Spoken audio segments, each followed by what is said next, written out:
Sejam bem-vindos, sejam bem-vindas a mais um episódio do LH Podcast, Conexões Químicas e Decisões. E hoje nós vamos falar sobre uma fase da vida importante, que é o envelhecimento, e associar esse envelhecimento com qualidade de vida. Então, a nossa convidada de hoje é a doutora Vanessa Marques. Ela é médica geriatra, especialista em geriatria pela Sociedade Brasileira de Geriatria e Gerontologia, mestre em Ciências da Saúde e professora universitária e médica assistente nos ambulatórios de geriatria e de memória, ambas situações da Universidade de Araraquara da Uniara. Então, antes de tudo, Vanessa, muito obrigado pelo seu tempo e é um prazer recebê-la aqui. Obrigada pelo convite, professor. Vanessa, é engraçado que quando eu estava na sexta série, estamos falando lá na década de 80, que era o ensino fundamental 1, o que seria o ensino fundamental 1 hoje, e tinha uma frase que quando a gente aprendia uma disciplina que chamava Ciências e Saúde, né, que se falava assim que o ser humano ele nasce, cresce, reproduz, envelhece e morre. Então isso era passado para a gente dentro de uma disciplina como se fossem as fases da vida do ser humano, né? Então eu imagino que hoje dentro da evolução da ciência várias coisas se descobrem, não sei se ainda isso é ensinado dessa maneira, as fragmentações, mas a história é que a gente vai falar de um momento da vida bastante importante também, como qualquer outra fase, e que tem as suas particularidades, tem as suas limitações, as suas formas de conduzir, seja no indivíduo saudável, seja clinicamente. Então, eu gostaria que a gente começasse a conversa de você esclarecendo assim para a gente pontos importantes como o que é a geriatria, né? O que um geriatra faz, quem é que ele atende, a diferença que existe tecnicamente, clinicamente, entre um geriatra e um geronto. Então, esses esclarecimentos iniciais, como é que a gente pode informar? Perfeito. Então, assim, o envelhecimento, ele sempre foi uma preocupação da civilização, né? Certo. Só que isso se tornou mais importante à medida que a população foi envelhecendo. Então, aí no século XX, né, que surgiu mais estudos aí sobre o envelhecimento.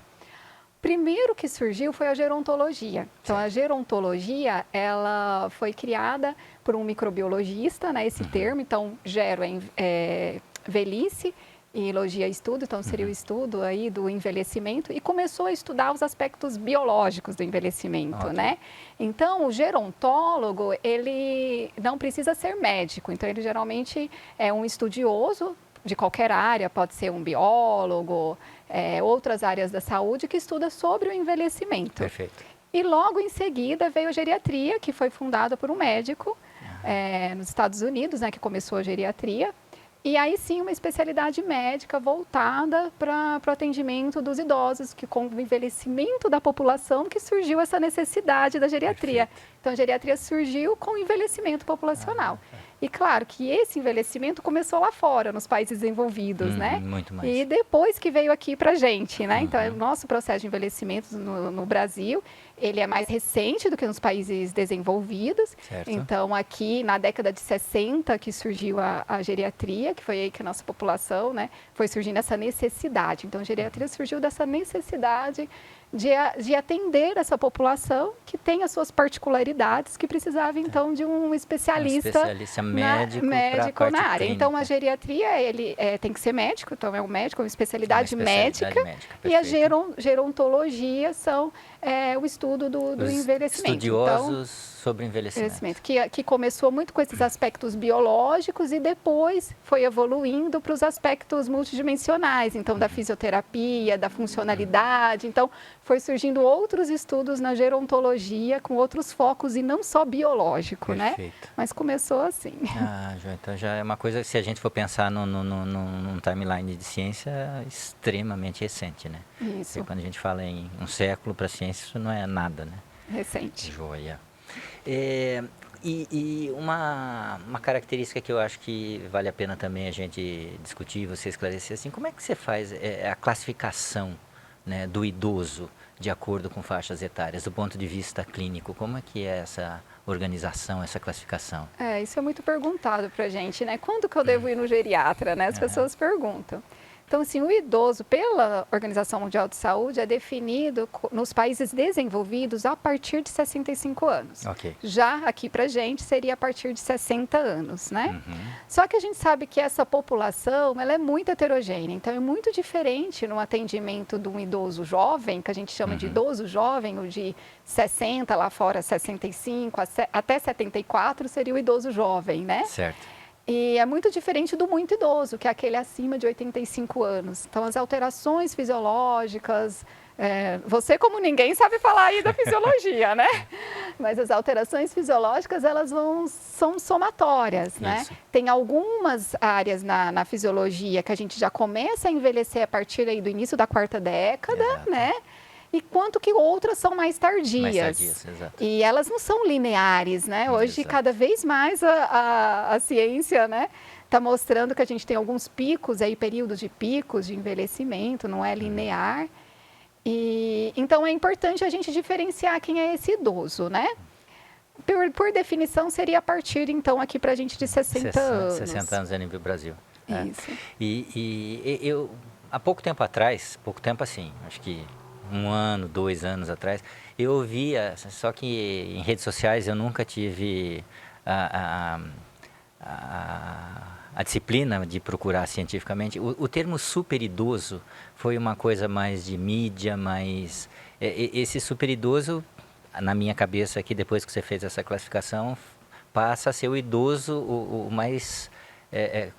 acima mais de 60, muito idoso. O muito idoso seria. Então, esse termo super idoso, do ponto de vista de classificação de OMS, de clínica médica, ele não tem. O super idoso, você vai ouvir muito assim, que a gente falar desse idoso, geralmente o centenário. O que seria o super idoso? Tá. Seria esse grupo de centenários, mas que tem uma funcionalidade preservada, uma cognição preservada e que consegue manter, não tem doenças debilitantes nessa faixa etária e consegue manter um estilo de vida saudável. Perfeito. Né? Então esse seria o super idoso, mas seria, a gente usa mais esse termo naquele grupo de centenários, mas dentro dos centenários não é só ter 100 anos, né? Sim.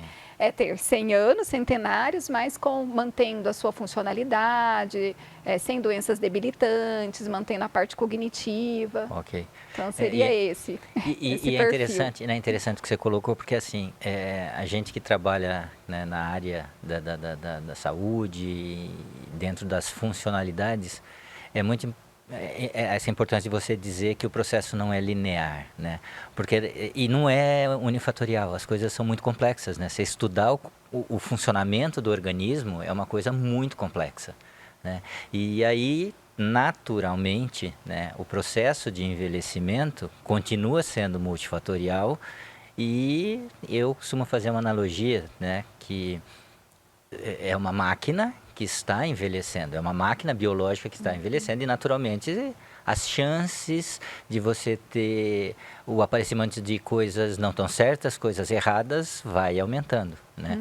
Então essa ideia de ser multifatorial o processo de envelhecimento também é normal para o organismo, mas imagino que isso exija um raciocínio muito mais complexo do médico ou da equipe, né? Porque eu imagino que também nessa faixa etária o trabalho multidisciplinar é importante, né? É essencial na geriatria, né? Eu costumo dizer que a gente não trabalha sozinho, a gente não vai conseguir um bom resultado com o paciente sozinho, se a gente não tiver uma equipe multi, né? E é justamente isso que você diz, como o processo não é linear, ele é diferente também. Uma pessoa não envelhece igual a outra, Exato. né? Então, por isso que a gente tem também classificações de um envelhecimento entre o envelhecimento bem-sucedido, mal-sucedido. Então, às vezes você tem muitas doenças que fazem com que tenha um envelhecimento acelerado, certo, né? E não seria só um envelhecimento fisiológico. Então, nesse perfil de pacientes, por ter essas doenças mais debilitantes, vai ter um processo de envelhecimento mais precoce, a gente diria, né? E aí, com a sua funcionalidade, não vai ser só o processo natural do envelhecimento, vai ter outros fatores que vão interagir de externos, forma internos, até mais importantes, né? Então, é bem heterogêneo essa população. E a clássica frase que cada caso é um caso, cada indivíduo é um indivíduo, que você tem que olhar ali o contexto, mas é aquele indivíduo, né? Exatamente, a individualização, né, de verdade. Exato. Joia.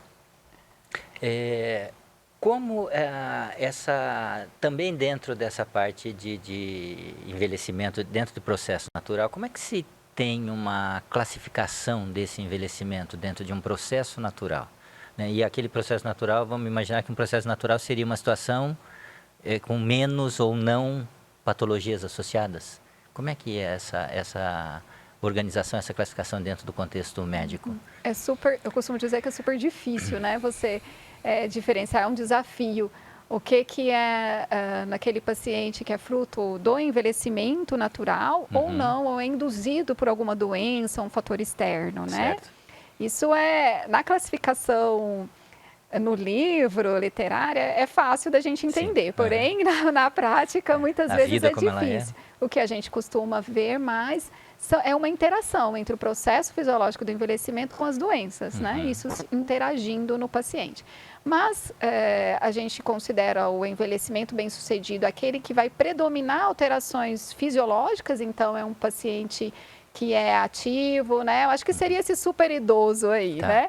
Então, predomina as alterações do envelhecimento fisiológico, mas não tem nenhuma doença debilitante, ele mantém a sua funcionalidade, a sua autonomia, a sua independência preservada, então esse seria porque o envelhecimento não é uma doença, né? Sim, esse é muito... Então, esse seria o envelhecimento bem-sucedido, né? O polo oposto seria o envelhecimento mal sucedido. Aí, o que predomina não são as alterações fisiológicas do envelhecimento, e sim alterações provocadas por doenças, Perfeito. né? Ou por excessos de substâncias, por exemplo, o álcool, que a gente sabe que tem várias, né, alterações. Então, seriam alterações provocadas por doenças e com paciente com funcionalidade bem comprometida em razão dessas doenças. Okay. Isso seria o envelhecimento mal sucedido. E o usual, que é o que a gente vê mais na prática, interagindo alterações fisiológicas com alterações de doenças crônicas.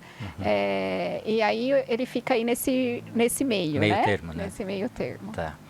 E eu tô aqui pensando uma coisa que eu imagino assim, na prática, na sua rotina clínica, é mais comum você ter, por exemplo, o idoso, quando ele está num processo de envelhecimento, vamos dizer assim, bem-sucedido, ele te procura, ou alguém da família o acompanha para te procurar, pensando em prevenção, ou ainda você tem mais aquela situação em que quando o paciente chega para você, você vai precisar já fazer intervenções porque tem patologias associadas. Dá para dizer assim, por exemplo, na sua carreira, no seu tempo de formação, se isso tem mudado, porque é uma impressão minha, não sei se eu estou falando, não estou me baseando em dados, né, científicos, mas em números estatísticos, mas a impressão que eu tenho é que ainda o brasileiro tem o hábito de ir atrás do tratamento em relação à prevenção. Né? Tem muita coisa, sim, que tem sido feita com prevenções, mas na prática, como é que você tem visto isso? Eu acho que hoje a gente percebe uma preocupação maior em como vai envelhecer, né? Justamente porque a população está envelhecendo, né? O Brasil tem um envelhecimento acelerado, então agora em 2022 a gente está com 15% de idosos, né, na população. 15%. Então, 15% em 2022, com estimativa aí para 2050, 23% de idosos. Então, é muita, né? Acima, considerando essa faixa de 60 anos, né? Então, as pessoas têm procurado, têm se preocupado, né? Porém, eu acho que no Brasil a gente não é tão forte, né, nessa cultura de prevenção. Na prática, o que é mais comum é o atendimento dos idosos mais já com patologias, né? Com doenças crônicas. Eu acho que esse é o perfil que acaba procurando mais o geriatra. Então, eu atendo muito esse perfil que já acompanha com vários médicos, e aí quando começou a ter muitas comorbidades associadas, aí a ter muitas questões, procura o geriatra, né? Então, nesse contexto, assim, então, por exemplo... é mais nesse contexto. Às vezes ele vai, por exemplo, ele vai primeiro num cardiologista, vai primeiro num pneumo e depois ele chega no geriatra, assim. Geralmente ele já tem algum desses médicos que ele acompanha. Ou ele já tem um cardiologista, porque ele já é hipertenso desde da meia-idade, né? Então, ele já tem esse médico que acompanha. E aí, quando começa a apresentar... Porque qual que é a grande questão na geriatria, né?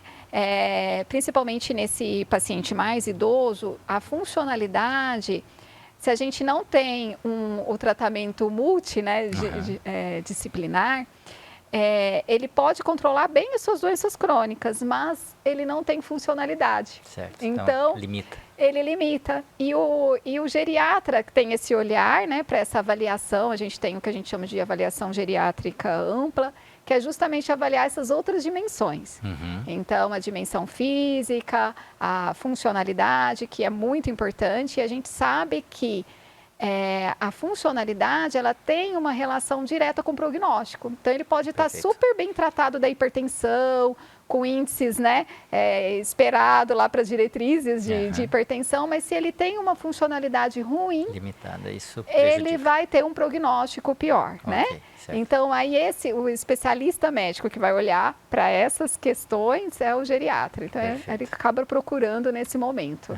E é interessante, né, que acho que as pessoas hoje, então, por essa classificação da OMS, a partir de 65 anos, é uma geração diferente da minha, que acho que eu sou a próxima, né, que é uma geração diferente da sua. E se a gente pegar, por exemplo, a garotada que a gente está com eles diariamente em sala de aula, essa mentalidade, em que sentido? De cuidar melhor da sua vida, porque você sabe que você vai ter, por exemplo, melhores condições de envelhecer melhor, né? Então, e hoje a ciência também, né? Se comparar com o que você tem de dados hoje sobre várias situações associadas ao funcionamento do organismo, pensando também em entender esse processo e que isso vai me dar uma longevidade maior, hoje você tem muito mais dados do que você tinha 50 anos atrás. Então, acho que a tendência é que as pessoas, eu acho que vão se cuidar mais antes das faixas em que a classificação já aborda o idoso e, naturalmente, vão chegar lá melhor e com mais informações, que, inclusive,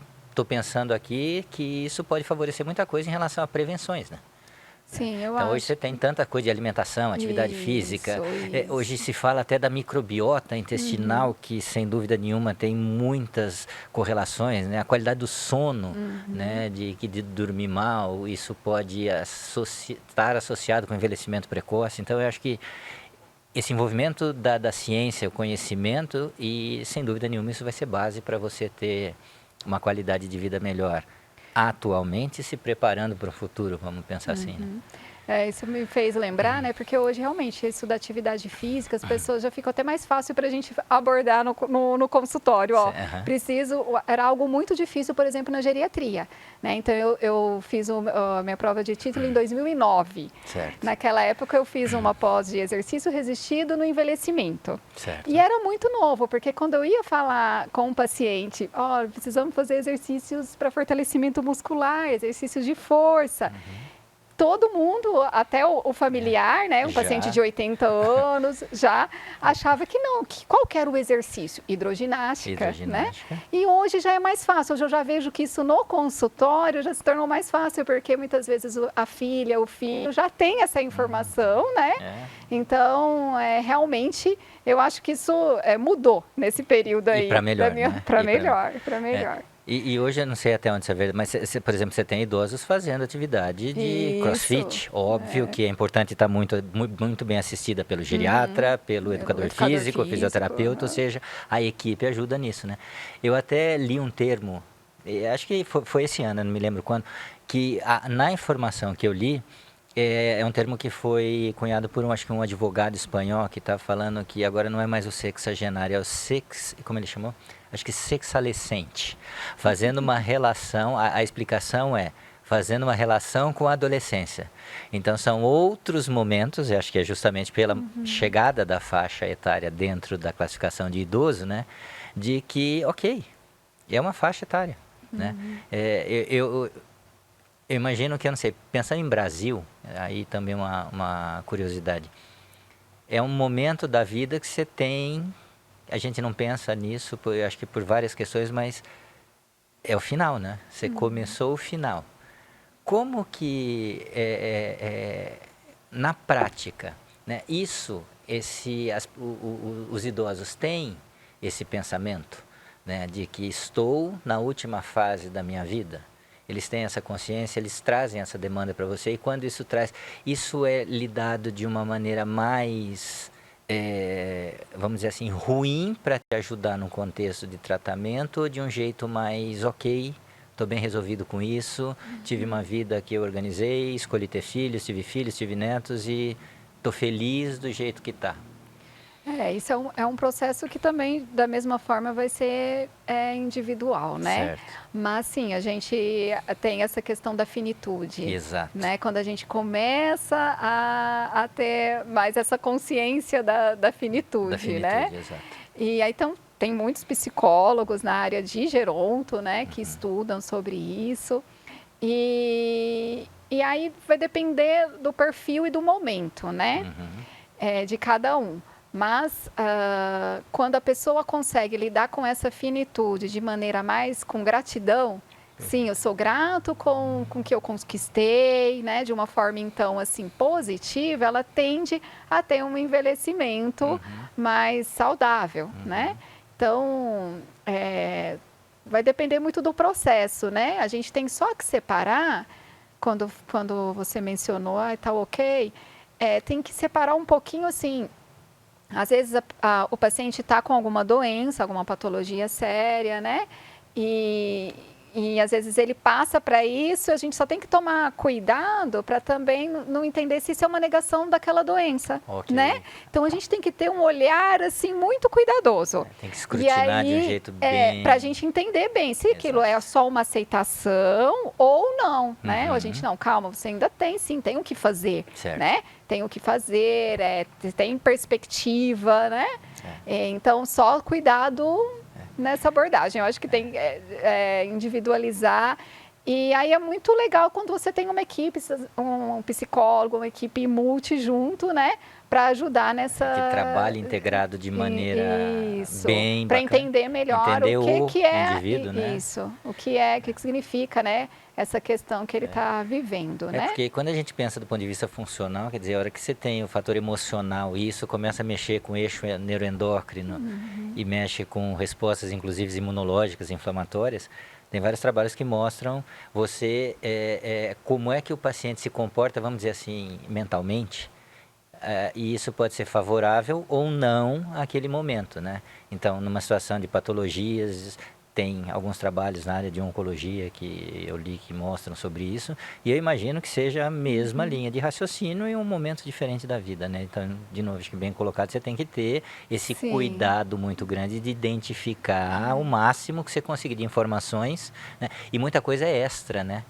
Você tem que ver onde é que vive, qual é o contexto familiar, porque isso, sem dúvida nenhuma, influencia demais, né? Exatamente, isso não é um momento de patologia, como, por exemplo, de um câncer, né? Exato. E que isso veio em questão. Então, é por isso que tem que ter mais esse cuidado mesmo. Fazer essa... Porque é o que você falou, né? Você tendo um bom diagnóstico, naturalmente, você vai ter melhores condições de ajudar, né? E não é porque tem tal idade, né? Exatamente.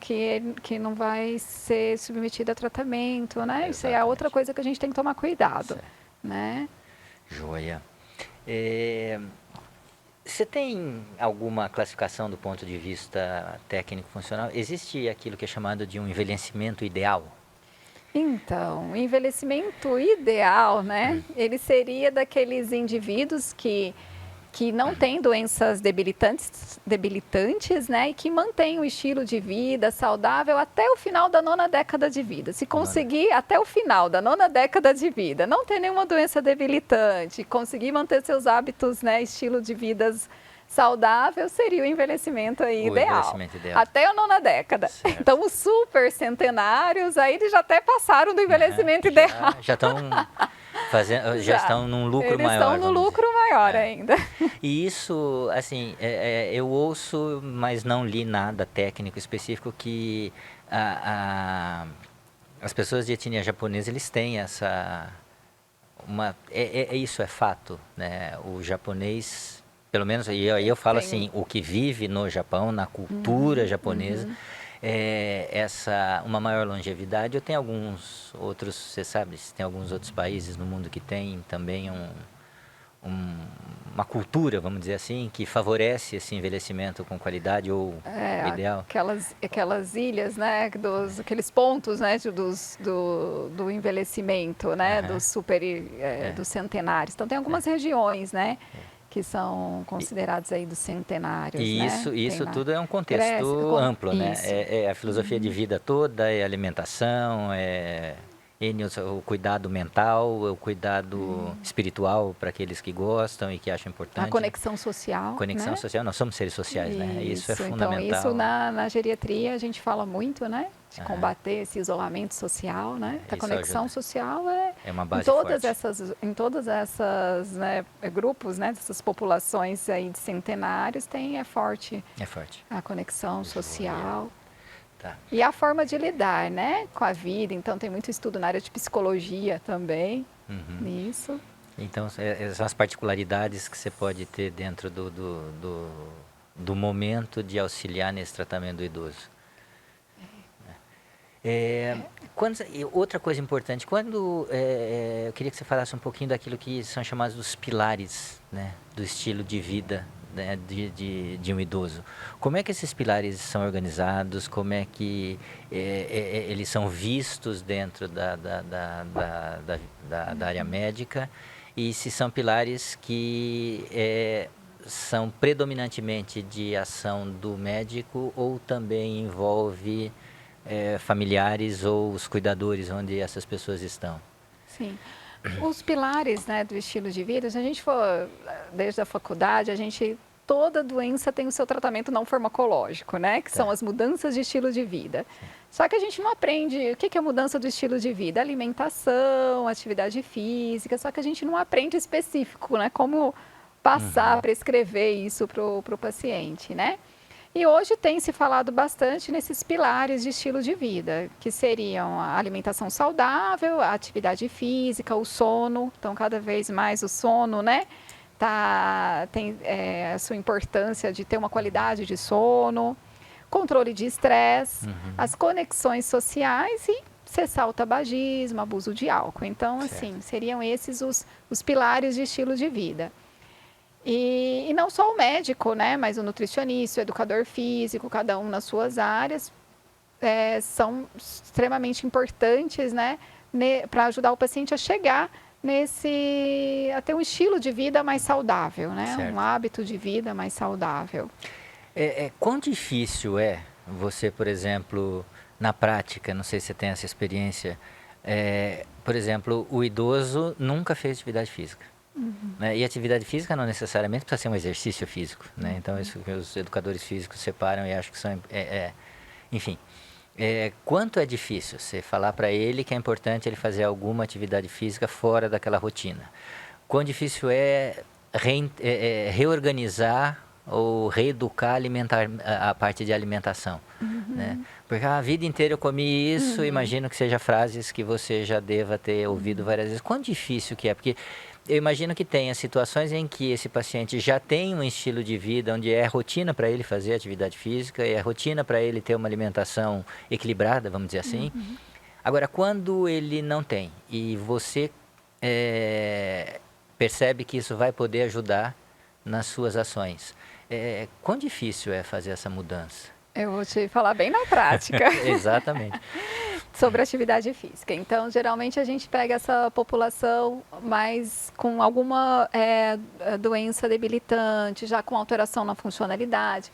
Então, na consulta, a gente faz essa avaliação geriátrica ampla, a gente tem alguns testes funcionais para saber como está essa funcionalidade no idoso. Okay. Então, tem um teste muito simples, né, que é o teste senta-levanta da cadeira 5 vezes. Certo. E a gente cronometra, né, esse teste. E se o paciente já chega no consultório, você percebe que ele não consegue levantar da cadeira sem apoiar, né? Sem a força, porque ele não pode, ele tem que levantar com a força das pernas, né? Só. Se ele não consegue, e isso artigo, é científico, né? Ele já é considerado um paciente de alto risco de queda. né? Então, eu já começo a partir daí. Ok. E esse paciente, eu vou encaminhar primeiro para o profissional fisioterapia. Então, ele vai primeiro para a fisioterapia, porque é uma reabilitação. E aí, a partir daí, ele começa a ganhar. Ele volta no consultório, levantando melhor da cadeira, fazendo as suas atividades do dia a dia. E ele percebe essa mudança. E eu acho que isso emocionalmente é importante. E aí, ele percebe, a família percebe que está andando melhor, né? O seu equilíbrio está melhor, a sua força. E isso é a partir daí que a gente vai ganhando. E aí vai falando cada vez mais, e aí ele vai aceitando a atividade física. Então, a atividade física, muitas vezes na geriatria, a gente começa com a fisioterapia mostrando uma necessidade de que é uma reabilitação, na verdade, né? E aí seria até uma prevenção secundária aí, né? Ou se ele não teve ainda uma queda, uma prevenção primária. E a partir daí, a gente consegue que ele perceba essa importância, né? E a alimentação? A alimentação, a gente acaba indo pelo mesmo sentido. A gente vai primeiro para a necessidade, porque assim, a gente não consegue convencer uma pessoa, você faz exercício, você come tal, se a pessoa não notar que é uma necessidade. Isso. Né? Então, a gente tem que perceber o que para ele para ele tá importante, que ele teria que mudar. Então, por exemplo, esse exemplo que eu dei de levantar da cadeira, ele percebe essa importância e a força, às vezes ele não vai ganhar tanta massa muscular, mas ele ganha muita força muscular. Isso. E a força ele vai perceber no dia a dia. A mesma coisa, então, da alimentação. Então, a primeira coisa tem que individualizar, como a gente falou no início, e aí individualizando, a gente vai ver o que para ele é importante. E na alimentação, muitas vezes, a gente tem casos assim, a gente sabe que com o envelhecimento a gente ingere uma quantidade de fibras, por exemplo, falar de fibra de intestino, que você comentou, muito baixa, né? Certo. O brasileiro, ele ingere geralmente uma quantidade de fibras baixa, a gente não faz parte da nossa dieta o consumo, por exemplo, de grãos integrais, não é algo comum, a gente come arroz branco, né? Mas o arroz integral, a aveia, quinoa, enfim, cevada, esses grãos integrais, eles não fazem muito parte, né, da nossa alimentação.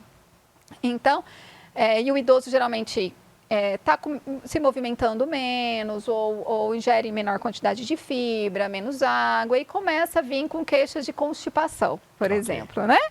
Então, a gente começa, então vamos mudar um pouco, vamos ver vamos checar como está essa alimentação e aí a gente começa a partir disso. Porque eu acho que é muito importante essa questão da alimentação, a gente não vir querendo tirar as coisas, né? Eu imagino. Porque não é esse momento. O cérebro, muitas vezes é introduzir. Né? Você não come tantas fibras, então come o que você come, mas vamos acrescentar mais frutas, né? Aparentemente é até mais fácil, vamos colocar mais aveia. Então, isso. Aí, eu começo geralmente na alimentação nesse sentido, tentando ver. Aí a gente checa, né, tudo que é a alimentação, que costuma, né, comer, e começa a tentar acrescentar coisas que estavam faltando, né? E aí a gente consegue uma adesão melhor. Né? Eu acho que isso faz parte do funcionamento do cérebro o tempo todo, né? É ação e recompensa, né?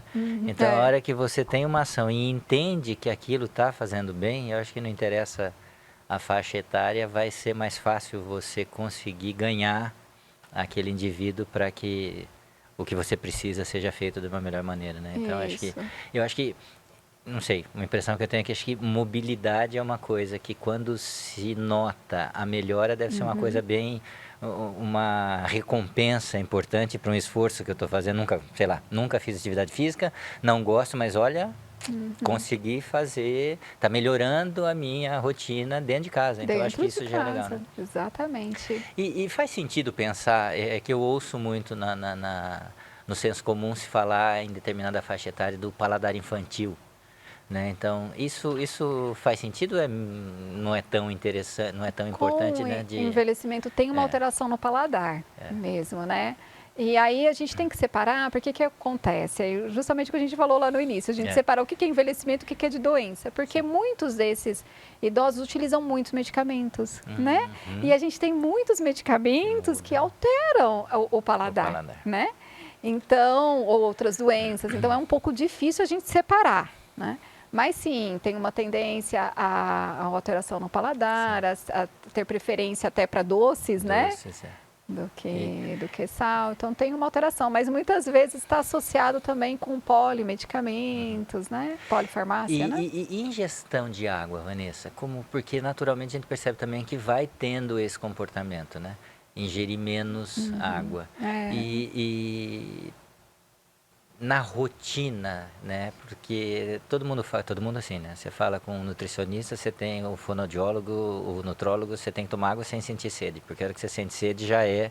A gente sabe que biologicamente já estão acontecendo mudanças fisiológicas e o gatilho para você ingerir água foi ativado. E com o envelhecimento você vai mudando algumas circuitarias e a gente sabe que independente da faixa etária é importantíssimo, né? Você ter ingestão de água. Esse também é uma situação que é uma rotina, uma prática que é importante sempre estar atento, a própria pessoa enquanto ela estiver lúcida, o cuidador, os familiares.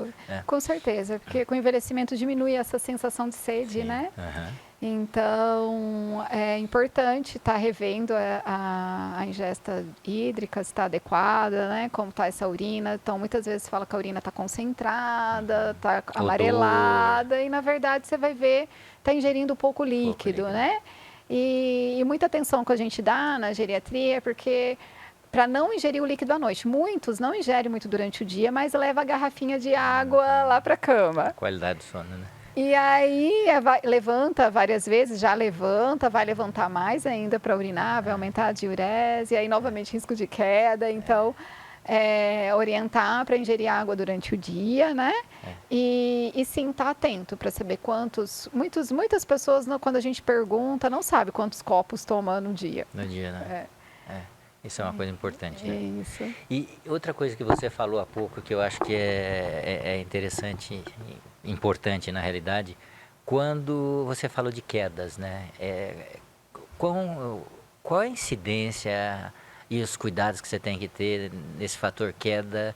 Se essa queda pode ser já uma alteração do corpo e por isso o idoso caiu, alguma coisa associada com envelhecimento, ou, por exemplo, caiu, fez uma fratura, as complicações que você pode ter, por exemplo, de fraturas ósseas em idosos e os cuidados que você tem que ter nesse ponto. Imagino que tenha, naturalmente, outras patologias que também possam existir, além de uma situação, porque você vai tendo sarcopenia, você vai tendo alteração de massa óssea natural, mas também podem existir outras patologias, mas o fator queda é um fator importante nessa faixa etária pelas consequências, pelos tempos de recuperações, possibilidades cirúrgicas, por exemplo.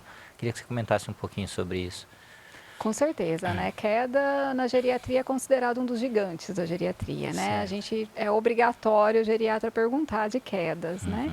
Então, assim, a gente não tem muita estatística prevalência no Brasil, né? Mas aí fora o idoso, né, a partir de 60 anos, 1 em cada 3 idosos tem queda. Tem história de queda. Não necessariamente teve fratura, mas teve queda. Mesmo sem injúria, né? Sim.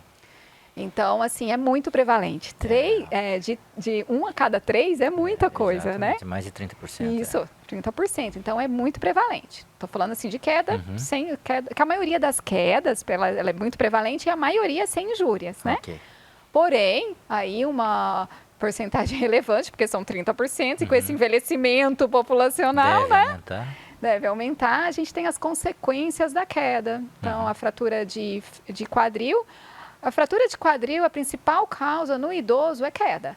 Assim como o traumatismo crânioencefálico no idoso. A principal causa foi secundário à queda no idoso, né?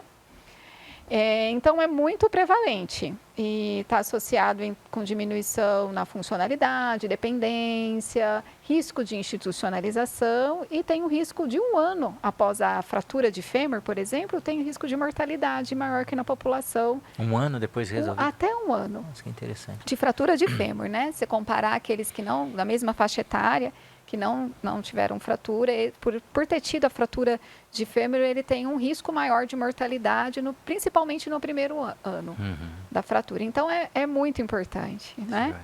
E, voltando à sua primeira pergunta, o envelhecimento, então, quando o paciente cai, a gente tem que primeiro avaliar as circunstâncias da queda, né? Ele caiu por quê? Porque foi por um fator externo, escorregou num piso molhado, né? Escorregou no tapete, que é algo muito comum em casa, o tapete solto, ou o tapete com aquela borda enrolado, né? Que aí escorrega. O tipo de calçado O também? tipo de calçado. Então, primeiras circunstâncias da queda. Ou ele caiu porque ele teve uma tontura, ou teve uma síncope, uma perda de consciência. Então, primeira coisa é saber a circunstância da queda, né? E aí, até para a gente prever, esse paciente vai para o pronto-socorro, avaliar se não teve as consequências de uma fratura, né? Então, isso tem que ser avaliado. Outra coisa é a gente primeiro descartar, então, se foi por uma causa, por alguma doença, né? Então, teve uma síncope, ele teve uma crise convulsiva e caiu. Então, aí é uma patologia, né? E em seguida, avaliar o seu equilíbrio, se ele tem alteração, porque aí sim, né? Com o envelhecimento, a gente perde muita massa muscular, força, a saúde óssea e o equilíbrio. Né? E aí a gente tem os testes para avaliar essa questão. Aí isso é avaliado no ambulatorial. Ok. E um dos testes é ele se senta e levanta, mas tem outros testes de equilíbrio, porque geralmente a queda ela é multifatorial.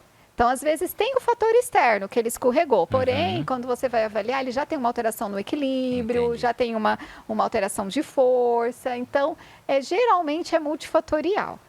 E aí, a importância dele para a reabilitação, para a prevenção de novas quedas, né? Porque o paciente, o idoso que cai, ele tem um risco aumentado de cair novamente. E se ele não teve injúria nessa queda, dele ter uma fratura, uma consequência mais grave numa queda posterior. Perfeito. Então, por isso que faz parte a gente perguntar, né, sobre queda, se tem alteração de equilíbrio, porque se ele já caiu, ele tem um risco. Se ele teve 2 quedas nos últimos 12 meses, a gente chama de caidor crônico, porque ele é de alto risco para novas quedas. 2 no ano. Se ele já teve 2 no ano. Exatamente. Aí ele já tem que ir para uma equipe multi, para reabilitação, exercícios, né? E aí exercícios não só de força, mas exercícios de força, exercícios de equilíbrio, de flexibilidade. Aí, de novo, a gente volta àquela história, né? E eu acho que numa situação dessa, se ele tem essa condição física de conseguir fazer algum tipo de reabilitação, algum tipo de exercício, e ele notar que isso vai dar uma melhor condição para evitar que essas quedas aconteçam de novo, naturalmente você vai ter uma adesão maior, né? Com certeza, ele enxerga o benefício. Ele enxerga o benefício, né? exatamente, de maneira prática e... Enfim, porque aí isso realmente não tem medicamento, né? Exato.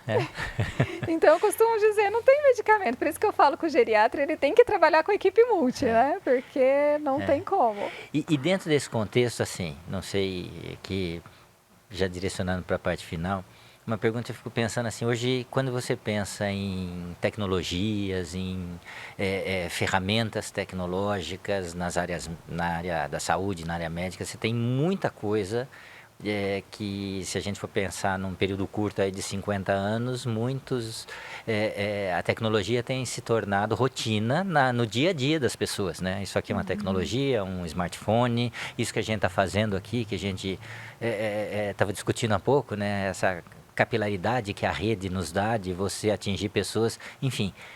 Dentro da área de geriatria, assim, de quando você formou, teve algumas mudanças dentro da medicina baseado nessa parte de tecnologias que favoreça o seu trabalho, que favoreça esse momento da vida da pessoa? Com certeza, né? Eu acho que o acesso ainda, né, é um pouco mais complicado, mas existe muita... Por exemplo, o paciente que mora só, né? A gente tinha um grande problema dessa questão da queda, porque principalmente nesse grupo muito idoso, acima de 85 anos, que moram só, ele pode, numa dessa queda, não conseguir levantar sozinho.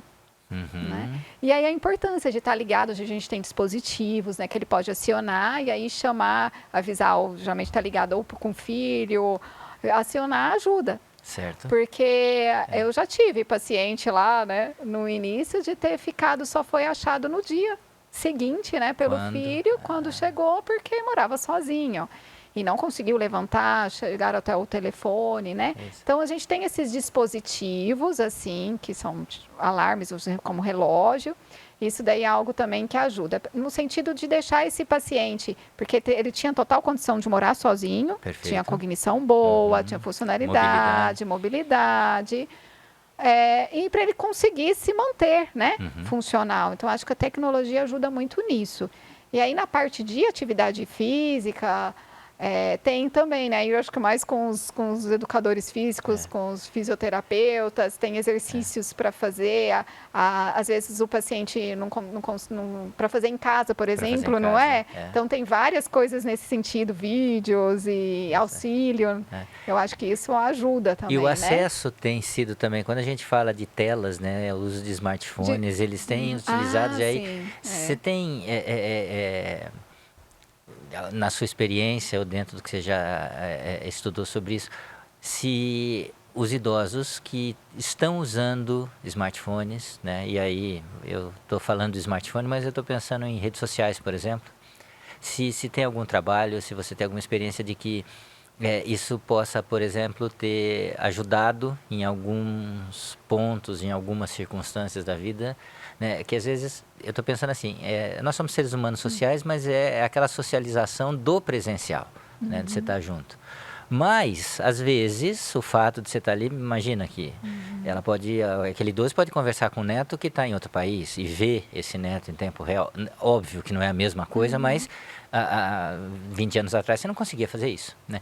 Então, existe também essa parte da tecnologia que eu possa pensar em redes sociais, a adesão dos idosos e isso ser positivo, mas naturalmente que em qualquer faixa etária o excesso também pode causar algum pior o sono, que já começa a ter uma mudança significativa, né? E se água, que é essencial, evita tomar à noite, você imagina usar tela à noite. Se a gente fala para criança, acho que é a mesma coisa, né? Porque o sono já muda o padrão, né? A duração de sono, a qualidade do sono muda. E você tem alguma experiência com essa parte também, e falando ainda nessa parte de tecnologia? O que eu tenho visto assim na prática é que sim, o acesso com todos, né, é universal, né? E nessa população também não vai ser diferente, né? Aumenta então, as letras, né? Você tem. Hoje é universal, né? Todo mundo utiliza. A grande orientação é essa questão de levar para o quarto mesmo, porque atrapalha no sono, e aí isso eu já tenho orientado, não levar o celular para o quarto, né? Alguém policiar também. Mas hoje em dia, sim.